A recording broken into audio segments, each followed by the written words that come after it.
These are the 12 things I bought from Amazon that have completely changed my game, and they're all under 20 bucks. No BS. The most obvious ones are the garden sticks or the alignment sticks. Now these are fundamental to actually knowing where you're going to hit the golf ball. And when I first went for a lesson when I was about 20 years old, my pro didn't even charge me. It took him 5 minutes to understand why I couldn't hit a ball straight. It was ball position and alignment. So he gave me alignment sticks to create a tee so I could line my feet up to the target. These are all foundational to the golf swing, and we want to keep them in check. Everything stems from the basics in golf, and we want to make sure that when we align correctly, our ball position is in the right place. Damn. Now you may have noticed a little sway in my swing, and that brings me to what I found out next. I didn't play golf for a few years when I moved to Thailand, and what happened, I lost mobility in my hips from sitting at the desk. So I went for a lesson with Eric Chong at Impact Golf Malaysia, and that's where I first discovered I was swaying off the ball and ahead of the ball. And what Eric did is he held a alignment stick to the side of my head to just not go ahead of it. So to do that by myself, the next product is a cheap ass tripod. You can get them for about 10 to 15 bucks. We stick the alignment rod on it, we tape it on, and then a pool noodle. So tripod and pool noodle. Pool noodle sit against the side of my head and stops me swaying. I can take this to the range, set up my shot, and consciously stay behind the ball. This is an absolute game changer for me that creates an amazing training aid for me not to sway. That took a very, very long time to get, but once I got it right, I ran into another issue. I was swaying, but on top of that, I didn't understand impact. Impact position is not the same as address position. I thought at address and impact, you look the same. But you don't. That's address, that's impact. That is the impact position.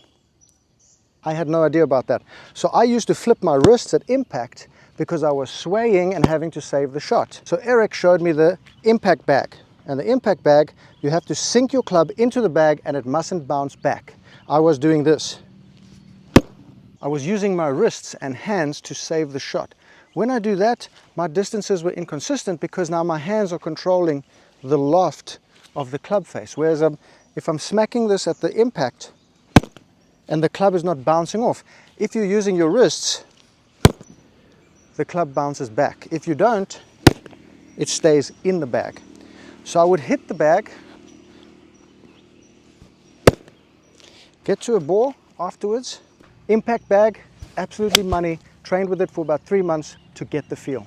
Now once you feel like you're doing what you're meant to be doing or not doing what you're not supposed to be doing, you can take away the training aid and then record yourself with the tripod to check that's actually what's happening, because feel versus real is very different. So I would take the pool noodle away and just check that I wasn't actually swaying anymore and just make sure the changes were taking effect. But I started following Charlie Hull, as you do. Now tell me why. When I look at Charlie Hull, why do her hands look like this? Why do other pros' hands look like this and mine look like this?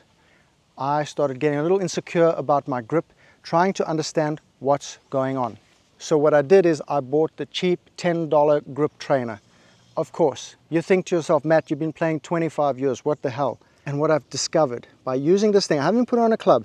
When I held this grip, this feeling alone, my left thumb was too straight down the shaft and I've had to move it over to the right.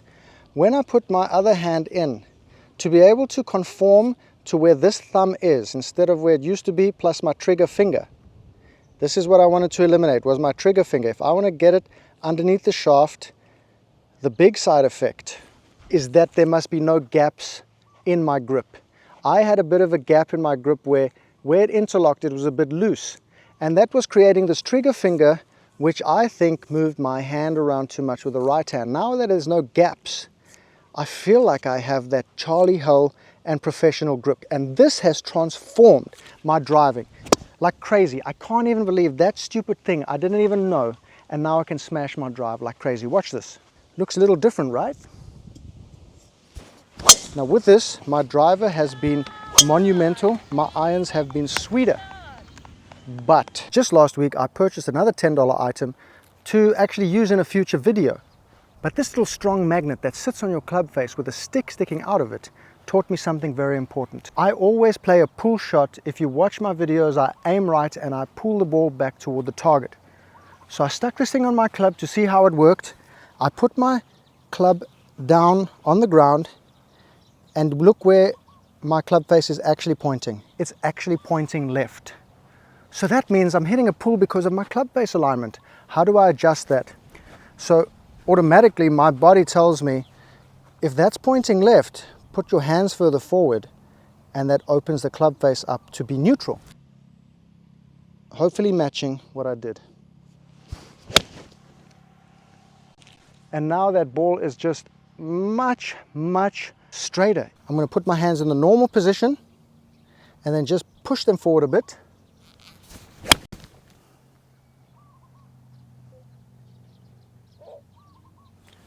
Wow, much less pull. Let's try another. This time, that's to the left. That is now square. Let's try that. Oh man, that's dead at the hole.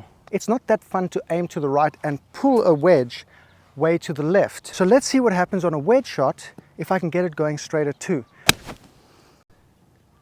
Oh man.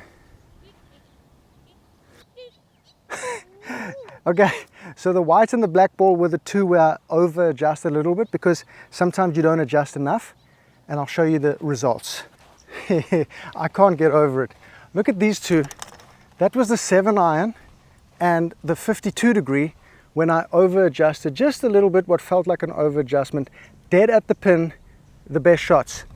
These were the other two, not adjusted enough, and I'm still hitting a pull with them. So if I can work on this and create the correct hand position to square that club face up, along with everything else I've changed, money maker, booty shaker. We do all the hard work to get onto the green, and I found a product that absolutely revolutionized how I see putting. I kept seeing pros doing this weird thing on the greens. Now I'm a pretty good green reader myself, but I wanted to explore aim points, so I got a digital level, and this proved to be more valuable than just learning aim point, because aim point's a bit of a gimmick, especially because I can read greens. I was just starting to fit the fingers into the green read I already had. But what I did learn with the level was what a slope looks and feels like, and that helps me inside 6 feet. Absolute game changer. Let me explain that to you. So on the 6-footer with 1.5% of slope, that's only 1.5%, we still have to aim outside the cup, and it's a lot more than you actually think. This is about half a cup outside the hole to make the putt. Now, on a 6-footer, you wouldn't think there's that much break, but this is the reality. Outside of 6 feet, from 5.5 foot onwards, you basically have to be aiming outside of the cup. This really is very reassuring for you, so that when you're reading and you're not seeing that much, you know you should just take a little bit more.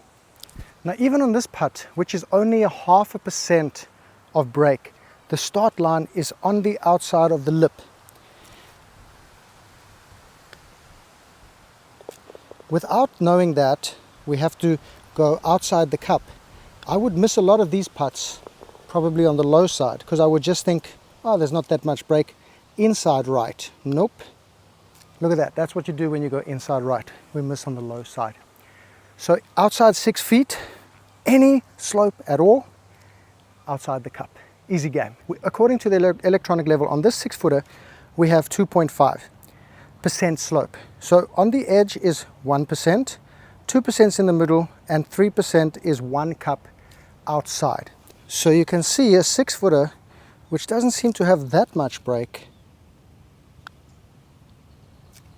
actually has a ton of break. This is just to prove to you that with all these breaks at 6 feet, basically all of them are outside the cup. Here's a product you may laugh at, but this is how I learned to get rid of my hinge in my left wrist, which in my swing I've discovered causes timing and synchronizing issues when I do that, because now I have to get everything back into place by doing another compensation.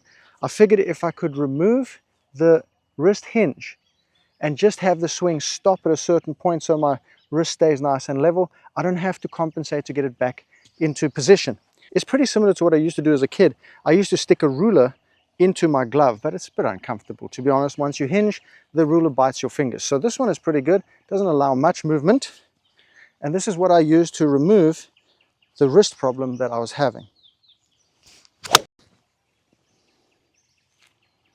I just don't have to compensate as much to get the club face in the right position.